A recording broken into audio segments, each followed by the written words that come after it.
They thought the night was over. The music had stopped, the laughter had faded, the lights were off. Inside a quiet college house in a small, peaceful town, 4 students were asleep. By sunrise, they would be dead. This is the story of the Idaho College murders, a crime so shocking, so calculated, that it gripped the entire world and left one terrifying question. Was the killer hiding in plain sight? November 13th, 2022, Moscow, Idaho. A town so calm that violent crime was almost unheard of.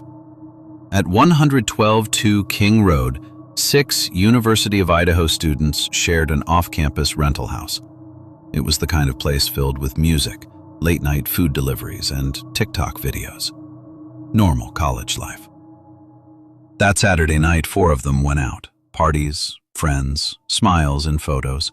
Nothing unusual. By 2 a.m., they were home. By 4 a.m., something unthinkable happened. Sometime in the early morning hours, an intruder entered the house. There were no signs of forced entry that immediately stood out, no alarms, no screaming that neighbors reported. But inside those walls, 4 students were attacked with a knife, brutally, silently. 2 other roommates were inside the house, and they survived. One of them later told investigators something chilling. She said she opened her door after hearing strange noises. She saw a man dressed in black, wearing a mask, walking past her toward the sliding glass door. He didn't attack her. He didn't speak. He just walked out into the darkness. She froze in fear. And the house went silent again. The next morning around noon, a 911 call was made. The caller reported an unconscious person. When police arrived, they found 4 victims dead inside their bedrooms. The town was in shock. Parents rushed to pull their children from campus. Students locked their doors. Rumors exploded online. And the biggest fear? The killer was still out there. The investigation quickly became national news. The FBI joined. Dozens of detectives worked around the clock. Tips poured in, thousands of them. Social media turned into a battlefield of theories. TikTok detectives analyzed door handles, body language, background noises in old videos. Everyone wanted answers. Weeks passed. No arrest, no clear suspect. The silence was terrifying. Then came the first major break. Police announced they were searching for a white Hyundai Elantra seen near the crime scene around the time of the murders. Suddenly, that car became the most talked about vehicle in America. Thousands of tips came in about similar cars. And then, investigators zeroed in on one name. Bryan Kohberger, a criminology PhD student. Let that sink in. A man studying criminal behavior. A man researching how crimes are committed and how criminals think. He lived just miles away, and he drove a white Hyundai Elantra. The twist that stunned everyone? DNA. On a knife sheath left behind at the scene, investigators found a single source of male DNA. Using investigative genealogy and surveillance, they tracked it back to Kohberger.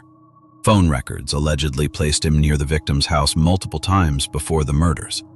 In the early hours of that night, his phone went dark, then came back on, miles away. Police began watching him quietly. In late December 2022, nearly 7 weeks after the murders, they arrested him at his parents' home in Pennsylvania. The country exhaled. But the story was far from over. The details that emerged were chilling. Investigators believe the attack was targeted, though the exact motive remains unclear. There was no clear connection between Kohberger and the victims that the public could see. No public fights, no obvious disputes, no direct messages revealed. Just 4 young lives gone. and a suspect who appeared calm, emotionless, even confident during court appearances. What makes this case so gripping isn't just the violence, it's the psychology. How does someone who studies crime allegedly become the accused killer? Was this obsession, a desire to feel power, an experiment gone horrifyingly wrong? And perhaps the most haunting detail of all, 2 roommates survived. One of them saw him face to face, and he walked past her. Why? Was it chance? Did he think she called police? Or did he simply decide his mission was complete? That unanswered question keeps people awake at night. The trial continues to unfold and the world is watching. Families are waiting for justice. A quiet college town is forever changed. And students across the country now double-check their locks at night. Because this case shattered a belief that you are safe in your own home.